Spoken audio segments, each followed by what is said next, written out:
Dans cette vidéo, nous allons parler de projection orthogonale et nous allons démontrer le théorème de Parseval que nous avons énoncé lors de la vidéo précédente. Commençons par un rappel du chapitre précédent. Nous avions défini la notion de distance d'un point à la partie d'un ensemble.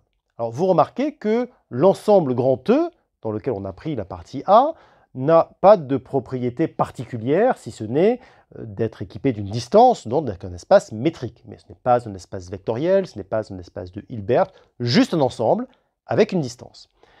Et en ce qui concerne notre ensemble A, bon, il est non vide évidemment, puisqu'on va prendre la distance avec cet ensemble, mais il n'a pas non plus de propriété particulière. Bon. Donc voilà la définition qu'on avait donnée. On avait dit la distance de x à a, c'est le inf des distances de x à petit a pour tous les petits a dans grand A. Ce qu'on aimerait bien, c'est dire la distance de x à grand A, c'est la distance de x à x0 pour un certain x0 de grand A. Voilà, on aimerait bien dire ça, et puis tant qu'on y est, ce sera encore mieux si il était unique, ce x0. Bon. Eh bien, si je prends H qui est un espace de Hilbert et A qui est un sous-ensemble convexe, fermé et non vide, eh bien, ce sera le cas.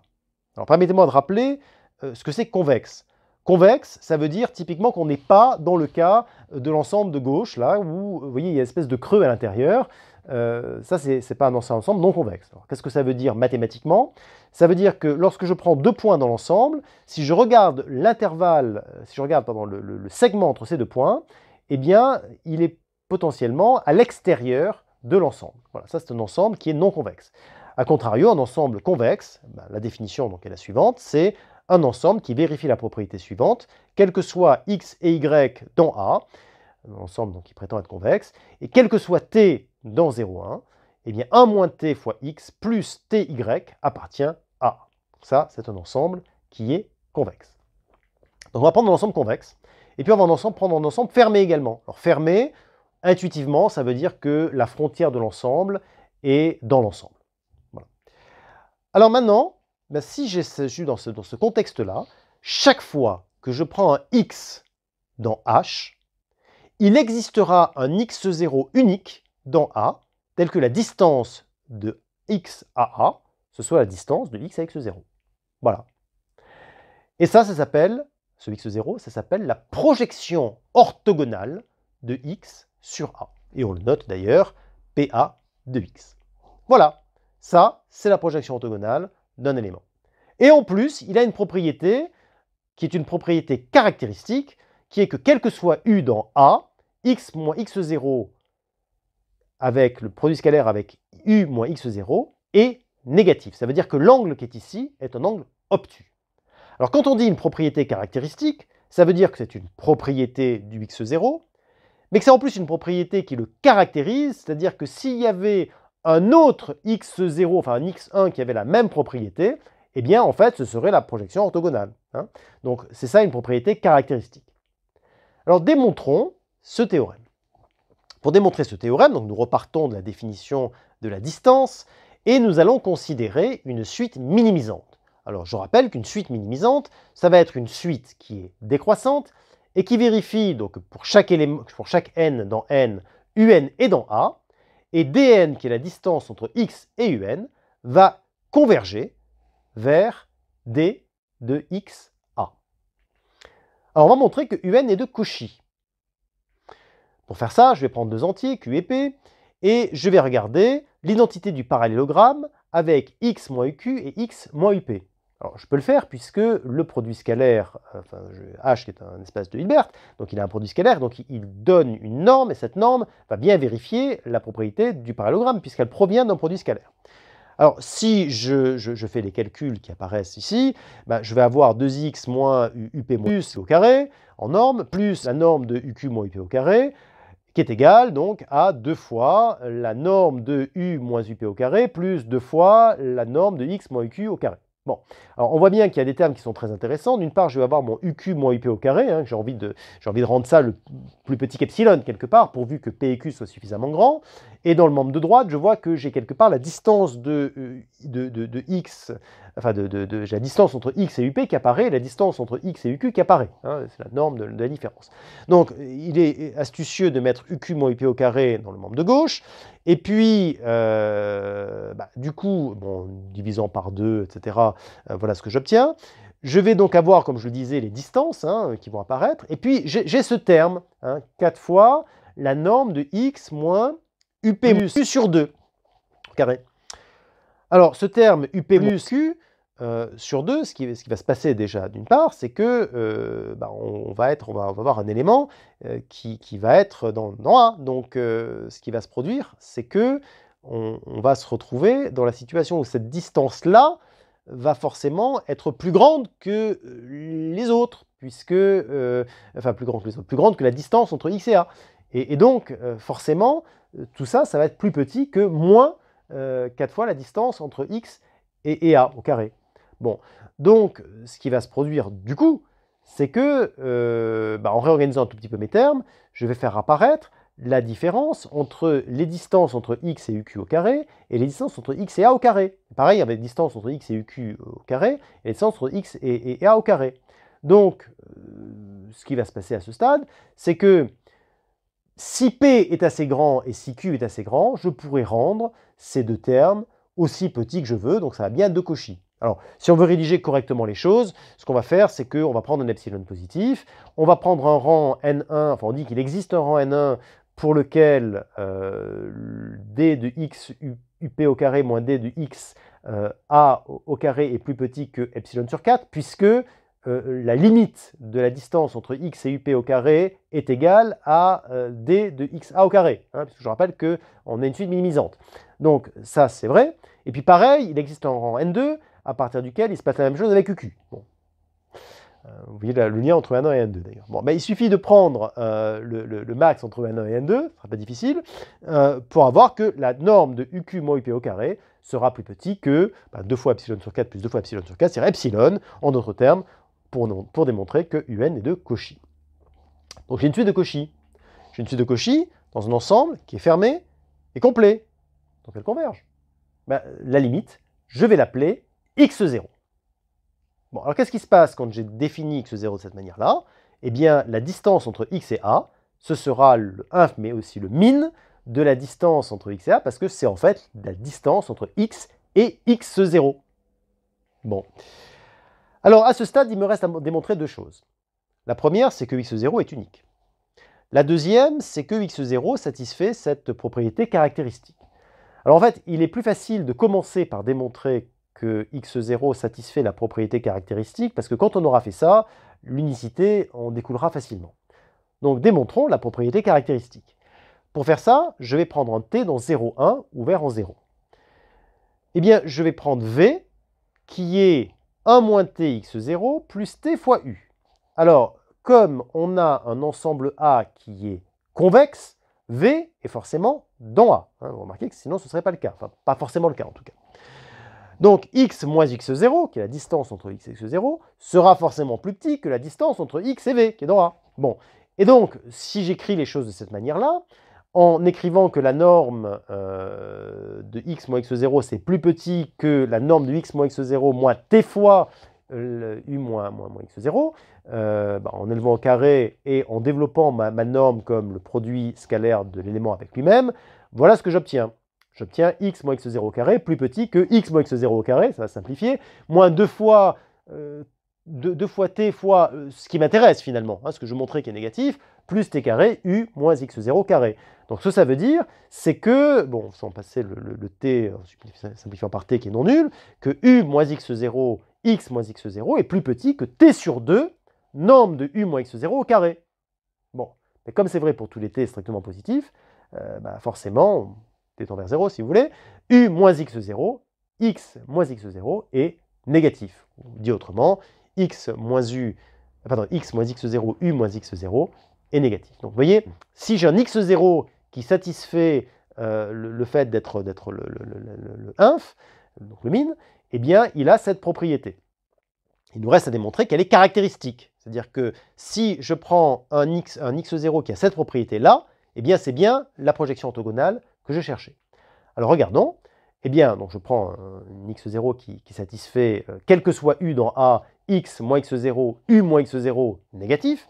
Alors, eh bien, si je lui retranche une autre quantité négative, hein, la norme de x0 moins u au carré par exemple, ben, ça sera forcément négatif. Bon, donc en réorganisant un tout petit peu, entre le 2 et en réorganisant un tout petit peu les choses de manière à écrire la norme comme un produit scalaire de l'élément avec lui-même, en factorisant par u moins x0, hein, donc je change le signe pour pouvoir le faire apparaître, voilà ce que j'obtiens. Puis bon, donc c'est 2x moins 2x0 plus x0 moins u, scalaire u moins x0 négatif. On le simplifie un petit peu, et je sépare mon produit scalaire en deux.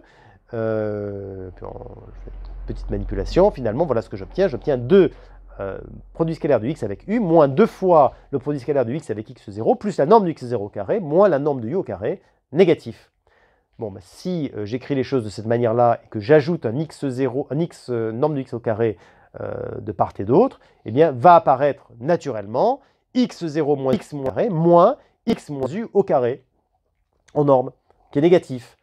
Donc, cette inégalité de termes au carré, mais comme ils sont positifs, je peux enlever les carrés, et donc ça me fait x0 moins x moins petit que x moins u. Dit autrement, la distance entre x0 et x moins est plus petite que la distance entre x et u. Donc vous voyez, si je prends un x0 qui satisfait la propriété caractéristique, elle a comme conséquence que la distance entre ce terme x0, enfin ce x0 et x moins plus petit que la distance entre n'importe quel x et u. Voilà. Donc ça, ce que ça veut dire, c'est que on a cette inégalité, et comme x0 est dans A, eh bien en fait, on a exactement le fait que c'est l'élément recherché. Donc ce qu'on a, c'est qu'on a bien un x0 qui est caractérisé, donc qui satisfait cette propriété, et cette propriété le caractérise.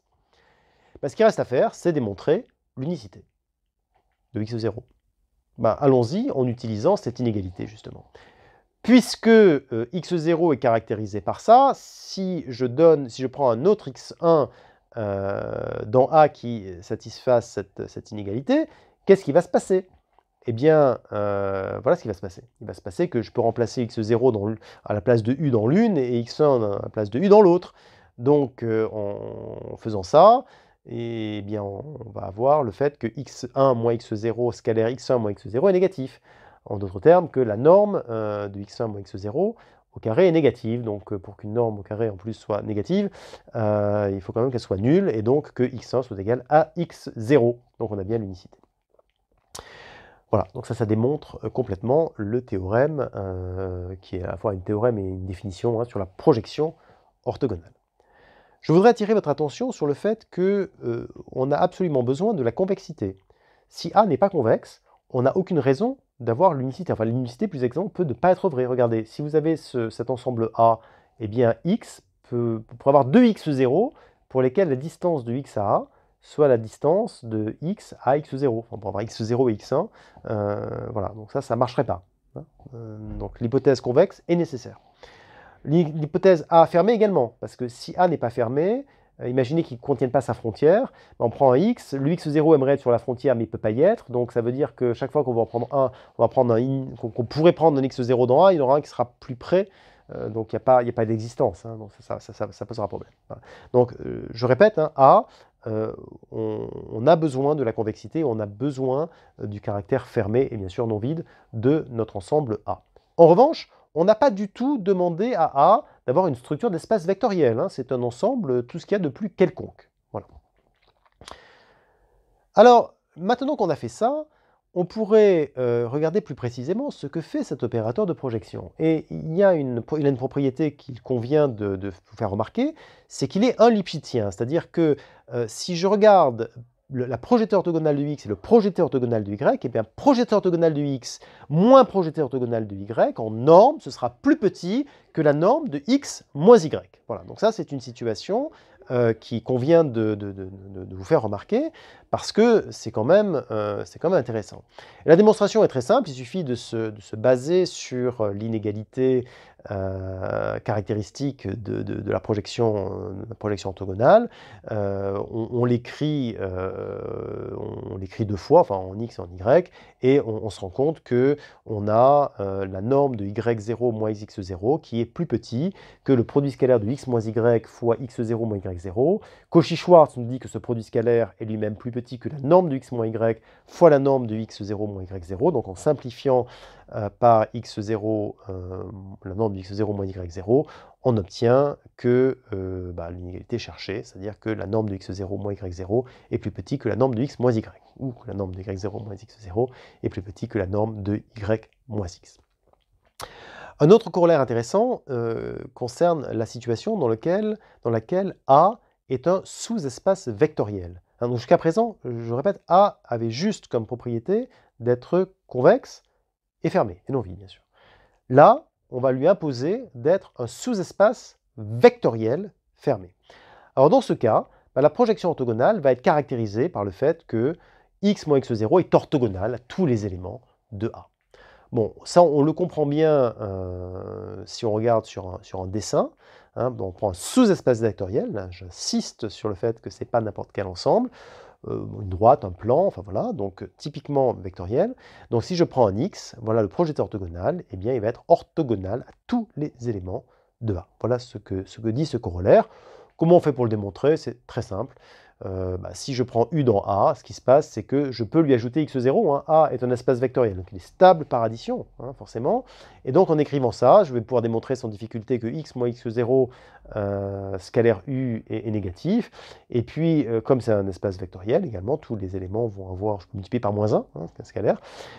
Et donc, je vais également avoir que x moins x0 U est positif. Bref, je vais montrer sans aucune difficulté que x moins x0 U est égal à 0, quel que soit U. Et puis évidemment, la réciproque est triviale, donc ce n'est pas un problème. Un autre corollaire intéressant, c'est que PA est une application linéaire. PA est une application linéaire. Alors pourquoi? Parce que, alors sur un sous-espace vectoriel, si A est un sous-espace vectoriel fermé, toujours. Pourquoi? Parce que si je prends x et y dans H et que je prends lambda dans R, je vais écrire l'équation caractéristique, mais cette fois-ci avec égal à 0. Eh bien, je vais l'écrire pour le projeté orthogonal de x, pour le projeté orthogonal de y. Et ce que je vais obtenir, c'est que le projeté orthogonal de x plus lambda y eh bien, va être caractérisé par ce terme-là. Ça va donc être PA de x plus lambda PA de y. Forcément, j'obtiens donc que PA de x plus lambda PA de y est égal à PA de x plus lambda y. Voilà, donc c'est linéaire. Eh bien, nous avons maintenant tous les éléments pour démontrer le théorème de Parseval. Le théorème de Parseval qui a été énoncé lors de la vidéo précédente et qui essentiellement disait que dans un espace vectoriel qui est en fait un espace de Hilbert, dans un espace de Hilbert, j'ai un théorème qui est l'équivalent du théorème de Pythagore. Bon. Alors démontrons-le. Donc je vais démontrer ce théorème de Parseval. Je prends n dans grand N et je vais prendre En qui est l'espace vectoriel engendré par les En pour petit n variant entre 0 et grand N. Alors, vous remarquez que je commence à numéroter à 0, je peux commencer à numéroter à 1, ça n'a aucune importance, bien sûr, mais je prends, voilà, En, pour chaque grand N, ça va être l'espace vectoriel engendré par les premiers éléments de ma base hilbertienne. Alors, première remarque, En est un sous-espace vectoriel fermé, forcément, il a de dimension finie, de H. Et PEN, la projection orthogonale, est un opérateur linéaire continu de H dans H. On vient de démontrer que c'est un opérateur linéaire, pas de difficulté. Bon. Donc, je prends maintenant X dans H, je vais avoir PEN de X, enfin appliqué à X, qui va être la somme pour N variant de 0 jusqu'à grand N de la composante produit scalaire de Xn, de X avec En fois En. Là, rien de particulier, on a l'habitude de faire ça tout le temps, depuis toujours.